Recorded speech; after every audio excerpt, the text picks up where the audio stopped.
Hi everyone, I'm Eugenia Kim, Executive Director for the Center for International Education, CIE, and I'm sure all of you received the notification from President Connolly about alternative instruction.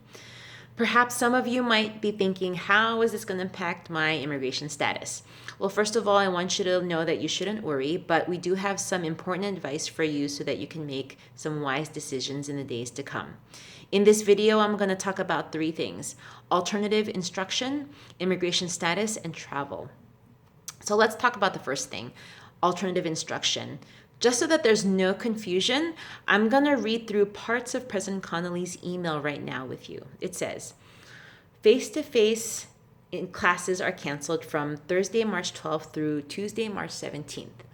So yes, this means that your face-to-face classes are canceled from the 12th to 17th. And this is because your instructors need to prepare for alternative instruction. It says alternative instruction will begin on Wednesday, March 18th.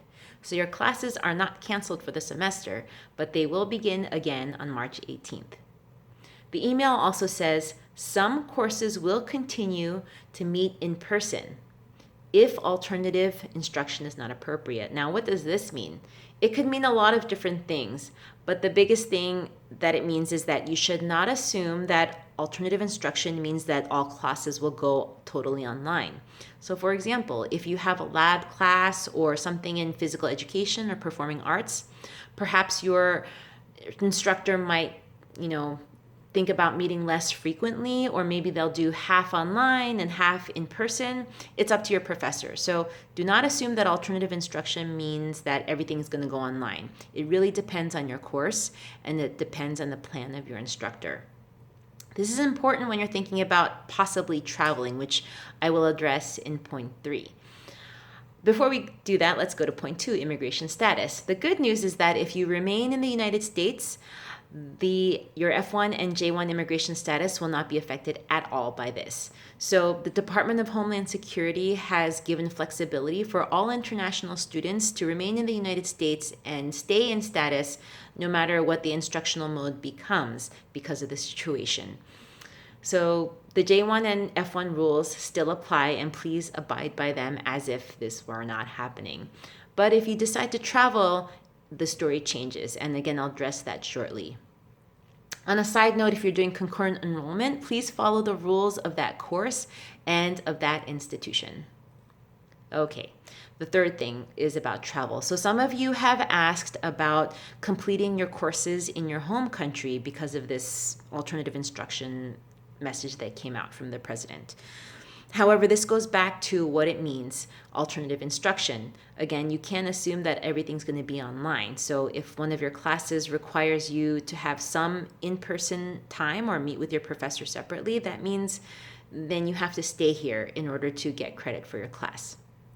However, if all of your classes end up being online for some reason, then you still have to talk to your professor about whether or not it's okay for you to finish outside the United States.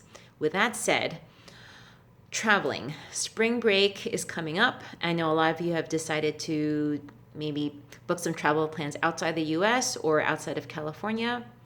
In following the Center for Disease Control guidelines, we strongly caution against any travel outside the United States or on long airplane rides, or maybe even to places that might have large crowds.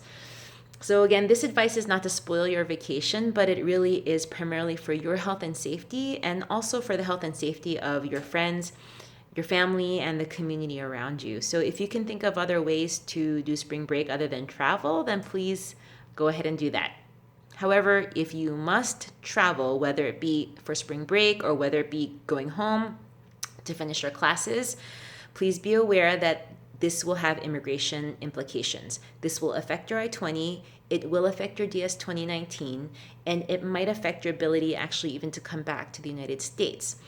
As we speak, a new travel ban has come out, and this is for travelers from Europe for 30 days, and there are also quarantine measures. This is in addition to other travel bans that are currently in place. So if you must travel, please speak with an international advisor or speak with international office. And make sure that you know all the consequences and the risks, and whether or not, after talking with them, this is the wisest course of action or not for you at this time. So again, please be aware of these things when you're thinking about traveling. And finally, last but not least, an important emphasis is that our campus, our president, and our office condemns discrimination or harassment based on race. If you are experiencing this or if you see this happening, please report it immediately and directly to the Office of Equity and Diversity, which is also the Title IX office. With that said, please do not be discouraged or panic or be afraid. We are here for you. There are measures in place to help you keep status. And again, if you have a specific question about your situation, please contact your international office and talk to your professor. Make sure you check your emails so that you know all the communications that are happening.